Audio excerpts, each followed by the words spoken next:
விவசாயம் பண்ணுறோம், செலவு பண்ணுறோம், எல்லாம் பண்ணுறோம். விலையை வந்து நம்ம நிர்ணயிக்க முடியல. அவங்க சொல்கிற விலை தான். புஞ்சை நிலம் எல்லா பயிரும் வைக்கலாம். இங்கே அறுவடை பண்ணும் போதே வியாபாரிங்க வந்து பார்ப்பாங்க. கவர்மெண்ட்டுக்கு போனோன்னா இன்னும் அவங்க என்றைக்கு சொல்கிறாங்க டோக்கன் ஒரு 20 நாள் 25 நாள் அப்படி ஆகும்.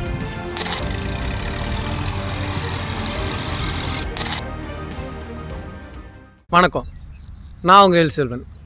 ரொம்ப நாள் கழித்து உங்களை சந்திக்கிறதுல ரொம்ப சந்தோஷம். ஸோ இப்போ நம்ம எங்கே இருக்கோன்னா திருவள்ளூர் டிஸ்ட்ரிக்டில் இருக்கோம். ஸோ இங்கே விவசாயி எந்த மாதிரி விவசாயம் பண்ணிகிட்ருக்காங்க, விவசாயத்தில் என்ன மாதிரி பயிரிட்டுருக்காங்க, விவசாயம் எப்படி இருக்குன்றதை பற்றி ஃபார்மர்கிட்ட கேட்டு நம்ம பேசலாம் வாங்க. வணக்கம் ஐயா. வணக்கங்க. என் பேர் வந்து எழில். ஸோ ராஜா. நான் சிறைத்துறையில் வந்து கிராப் இன்ஸ்ட்ரக்டராக வேலை பார்த்துட்டு இருந்தேன். இப்போதைக்கு வந்து ஓய்வு பெற்றுட்டு அதனால விவசாயத்தில் இறங்கி வேலை செஞ்சுருக்கேன். இப்போ தான் வந்தீங்களா இல்லை இதுக்கு முன்னாடியே நீங்கள் விவசாயம் பண்ணியிருக்கீங்களா ஐயா? இதுக்கு முன்னாடி செய்துருக்கேன். வேலைக்கு போகும்போது ஆளை வச்சு செய்ய சொல்லிட்டு நான் வேலைக்கும் போவோம். என்ன மாதிரி விவசாயம்லாம் நீங்கள் பண்ணியிருக்கீங்க நிலத்தில்? எல்லாமே நெல் தான். 3 போகமாக நெல் போடுவோம். நெல் போட்டு அதுதான் அதோட வேலைக்கு போயிடுவோம். நெல் விளைச்சல்லாம் எப்படி இருக்கும் உங்களுக்கு? எங்களுக்கு ஒரு கந்தாயம் ஏக்கருக்கு 30-35 மூட்டை வரும். ஒரு கந்தாயம் 20-25 மூட்டை கூட வரும். மகசூல் வந்து அந்த பூச்சிக்கு ஏற்ற மாரி. இப்போ உங்களுக்கு அதில் செலவுன்னு என்னென்ன இருக்கும்? உரம் வாங்குறது, அதுக்கு பூச்சிக்கொல்லியோ விதை வாங்கிறதுலேருந்து நடுவு நட்டு அதை அறுக்கிற வரையும் எல்லாமே கூலி தான். எல்லாமே பணம் தான். பணம்னா இப்போ விதை வாங்குறோம், அதை வாங்கி நாட்டால் உழுது அதை விட்டு அதுக்கு மருந்து போட்டு திருப்பி அதை பிடிங்கி எடுத்து வந்து நடுவு நட்டு அதுக்கு உரம் போடுறோம், பூச்சிக்கொல்லி அடிக்கிறோம், எல்லாமே பண்ணுறோம். இதில் நீங்கள் இப்போ 25 மூட்டை எடுக்கிறீங்கன்னா உங்களுக்கு எவ்வளோ அதில் லாபம் பார்க்க முடியும், இல்லை எவ்வளோ அதில் வருமானம் ஈட்ட முடியும்? 25 மூட்டை வருதுன்னா அதில் பாதிக்கு பாதி செலவாகும். ஒரு 50,000 செலவு பண்ணுறோன்னா ஒரு 25,000. நம்ம அந்த 3 மாதத்துக்கு கஷ்டப்படுறது. இப்போ வேலைக்கு போகிறோம்ல, ஒரு மாதத்துக்கு 20,000, 10,000, 15,000 வாங்கணும். அதுமாரி இது வரும். அதே வந்து ஒரு 5 ஏக்கர் 10 ஏக்கர் வச்சு போனால் அதில் லாபம் இருக்கும். சரிங்க ஐயா. என்ன மாதிரி நெல்லுலாம் நீங்கள் வந்து பயிரிடுறீங்க?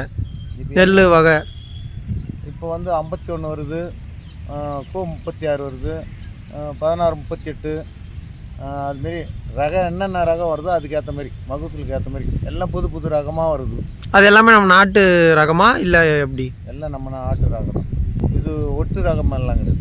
இப்போ அந்த மார்க்கெட்டில் விலை நிலவரம்லாம் எப்படி இருக்குது? அதோட இதெல்லாம் கொஞ்சம் அதிகமாக இருக்கா? இப்போ வந்து கவர்மெண்ட்டில் எடுக்கிறாங்க. பிபிசியில் கவர்மெண்ட்டில் எடுக்கும் போதோ மோட்டா நெல், அந்த நெல் அது எடுப்பாங்க. அது வந்து கவர்மெண்ட் ரேட்டுக்கு எடுத்துக்குவாங்க. மற்ற வியாபாரிகள் போகும்போது அதை விட கம்மியாக தான் எடுப்பாங்க. நைஸ் நெல். ஒன்ஸ் நீங்கள் அறுவடை பண்ணிட்டீங்க, நெல்லை போய் எங்கே பதப்படுத்தியோ இல்லை ஸ்டோர் பண்ணியோ வைப்பீங்க? அறுவடை பண்ணும் போதே வியாபாரிங்க வந்து பார்ப்பாங்க. அப்படி இல்லையா கவர்மெண்ட்டுக்கு போனோன்னா அதை காய வச்சு ஒரு இடத்துல எடுத்து போய் அவங்களாண்ட வந்து நம்ம சிட்டா ஆடுங்களை எல்லாம் கொடுத்து அவங்க என்றைக்கு சொல்கிறாங்க அன்றைக்கி டோக்கன் பிரகாரம் எடுத்து போய் கொடுத்துருவோம். குடோன் இல்லையா? குடோன். சரிங்க. அவங்க எடை போட்டு எடுத்துப்பாங்க, அவங்க எடுத்து வச்சுருவாங்க. ஏன்னா நிறைய விவசாயிங்க வந்து அறுவடை செஞ்சிட்ட பிறகு அது சரியாக பாதுகாக்க முடியாமல் நிறைய வந்து வேஸ்ட் ஆகுது. ஸோ அதுக்காக அதை வந்து பக்குவப்படுத்தி போட்டு வச்சுட்டு அவங்க என்றைக்கு சொல்கிறாங்க டோக்கன் ஒரு 20 நாள் 25 நாள் அப்படி ஆகும். அது போட்டு தான் வரும். வேறு நீங்கள் ஏதாவது இந்த நிலத்திலே நீங்கள் பயிரிட்டுருக்கீங்களா ஐயா நெல்லை தவிர? நான் வைக்கல, மற்றவங்க வச்சுருக்காங்க. என்னென்ன ஐயா வச்சுருப்பாங்க? கத்திரிக்காய் வச்சுருக்காங்க, வெண்டைக்காய், பூ, அதாவது ஒட்டு ரகம் மாரி வச்சுருப்பாங்க.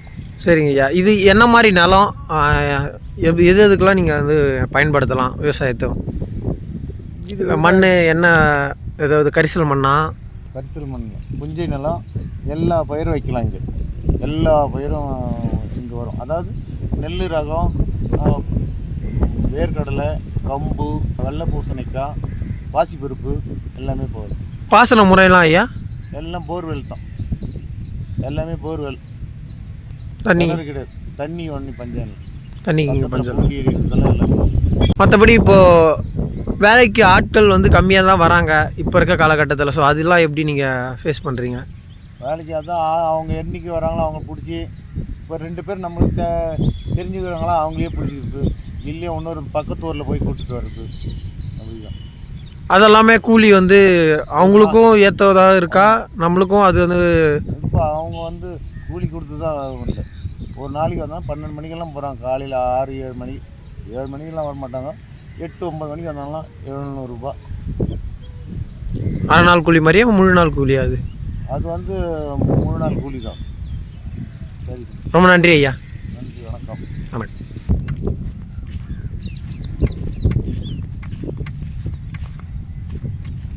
விவசாயம் பண்ணுறேன். நம்மளுக்கு ஒரு 2 ஏக்கரா இருக்குது. நம்ம கூலி வேலை செஞ்சுக்கிட்டு விவசாயம் பார்க்குறோம். நீங்கள் உங்கள் நிலத்தில் என்ன மாதிரி விவசாயம்லாம் ஐயா பண்ணுறீங்க? எல்லாம் முன்னாடியே இருந்தது, வேர்க்கடலை, பச்சை பயிர் அதெல்லாம் இருந்தது. இப்போ பக்கத்தில் ஏரி தண்ணி வந்துடுவீங்களா, அதெல்லாம் பண்ண முடியல. ஒன்லி நெல் பயிர் மட்டும்தான். அது கூட அந்த பக்கம்லாம் பயிர் வைக்க முடியல. இதெல்லாம் மேட்டுப்புறமாக பயிர் வைக்கணும். நெல் பயிர் தான், வேறு பயிர் கிடையாது. நெல்லில் நீங்கள் அதில் நல்ல மகசூல் பார்க்க முடியுதா? பார்க்க முடியுது. என்ன மாதிரி ரகம்லாம் அதில் போடுறீங்க? அதுலையா இந்த 1290, இப்போ நடப்பது வந்து 1638, அப்புறம் 1010, இது வெரைட்டி தான், நைஸ் வெரைட்டி. அப்போ 606, இதுமாரி வெரைட்டி தான் இருக்கும். அதில் நம்ம மார்க்கெட்டுக்கு கொண்டு போனால் ஒரு மூட்டை இல்லை 1 கிலோ நெல் நம்மளுக்கு எவ்வளோ ஐயா போகும்? எங்கே மார்க்கெட்டுக்கு நம்ம நிர்ணயிக்கிற விலையை சொல்ல முடியல. விவசாயம் பண்ணுறோம், செலவு பண்ணுறோம், எல்லாம் பண்ணுறோம். விலையை வந்து நம்ம நிர்ணயிக்க முடியல. அவங்க சொல்கிற விலை தான். அவங்க சொல்கிற விலை இப்போ நாங்கள் போனால் 1 கிலோ நெல் 20 ரூபா கூட போகல. 78 கிலோ நெல் எடுக்கிறாங்க. 78 20 ரூபான்னா கூட 1400 ரூபா, 1500 ரூபா, 1560 ரூபா வருது. அவங்க கொடுக்குறது 1300 1400 தான் தராங்க. கவர்மெண்ட்டுக்கு போட்டால் கிடைக்கும் 2000 ரூபா போகுது 80 கிலோ. ஆனால் நம்ம கவர்மெண்ட்டுக்கு போட முடியல. அது வந்து பட்டால் நாட்டு வேணும். இதெல்லாம் புறம்போது தான். இப்போது நம்ம அதை கொண்டு போய் சேர்க்குறோம். சேர்த்துட்ட பிறகு அது வெளியே எவ்வளோ போகும்? நம்மள்கிட்டருந்து போயிட்டு இடைத்தரகருக்கு போயிட்ட பிறகு இடைத்தரகர் எவ்வளோ வெளியில் வைப்பாங்க? அவங்க எவ்வளோ விற்கிறாங்கன்னு தெரியல. எல்லாம் கை மாற்றல் வேலை தான். எதுவுமே சொந்தமாக அரிசி குத்தி விற்கிறாங்க. சிலர் வந்து கை மாற்றுறாங்க, மூட்டைக்கு 150 வச்சுன்னு விற்கிறாங்க. சிலர் எடுத்து போகிறாங்க, அப்படியே ஸ்டாக் பண்ணி வச்சு விலை ஏறின பேர் 300 400 500 கூட மூட்டைக்கு வச்சு விற்கிறாங்க விவசாய வியாபாரிங்க. நம்ம அதுமாரி எடுத்து வைக்க முடியல, ஒன்றும் பண்ண முடியல. அந்த நேரத்துக்கு அறுத்து நம்ம எடுத்து போட்டுன்னு போது அவனுக்கு சொல்கிற வேலையை தான் இது. நம்ம வந்து வேலையை நிர்ணயிக்க முடியல. நம்ம ஸ்டோர் பண்ணி வைக்கிறதுல என்ன சிக்கல் இருக்குது?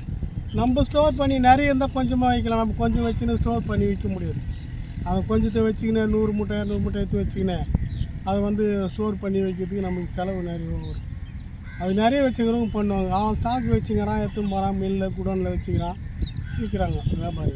நம்ம அது மாதிரி விற்க முடியாது. சரிங்க ஐயா. நீங்கள் வேறு ஏதாவது பயிர் போட்டிருக்கீங்க, அதில் எல்லாம் நல்ல விளைச்சல் பார்த்துருக்கீங்களா? இந்த விளைச்சல் நல்லா தான் விளையுது, நல்லா விளையுது. நம்ம விவசாயத்தை பொறுத்து நம்ம எப்படி பயன்படுத்துகிறோமோ அதை பொறுத்து தான். இப்போ அதெல்லாம் கிடைக்கிறது இல்லை. இப்போ எல்லாம் வெரைட்டி நெல் எல்லாம் வேறு மாறி போச்சு. நல்லா விளைஞ்சதுன்னா எதோ ஏக்கருக்கு ஒரு 20,000 30,000 கூட கிடைக்கும். அது விளையலைன்னா அது கூட கிடையாது.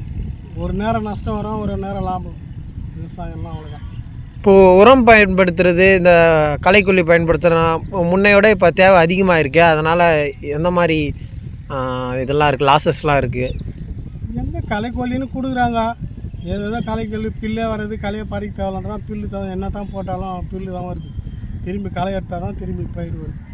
களை எடுக்காமல் பயிர் வைக்க முடியல. அதுக்கு நம்ம ஆள் வச்சு களை எடுக்கிற மாதிரி. களை எடுத்து தான் அவன் கொடுக்குறாங்க. களை எடுக்க தேவையில்ல. இந்த எரஸ்டாங்கன்னு ஒரு மருந்து கொடுக்குறான். அது 800 ரூபா 900 ரூபா ஒரு ஏக்கருக்கு. அதை போட்டாலும் திருப்பி களை எடுத்து தான் ஆகணும். இன்னொரு மருந்து 200 ரூபா 300 ரூபாய்க்கு அதை போட்டாலும் களை தான் எடுக்கணும். என்ன இருந்தாலும் நம்ம ஆளுங்களை வச்சு களை எடுத்து தான் ஆகணும். சரிங்க ஐயா, ரொம்ப நன்றி உங்கள் நேரம் ஒதுக்கி நீங்கள் பேசுனதுக்கு.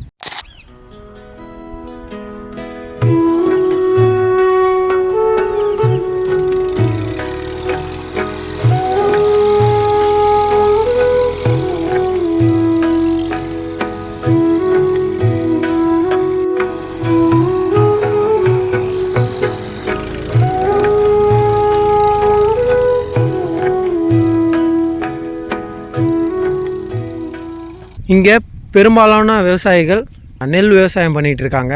இங்கே நீர் பற்றாக்குறை இல்லாததுனால முப்போகமும் நெல்லை பயிரிட்டு நல்ல மகசூல் பார்த்துக்கிட்டு இருக்காங்க. ஒரு வகையான வெரைட்டி சூஸ் பண்ணி ஒருத்தவங்க நெல் விவசாயம் பண்ணுறாங்க.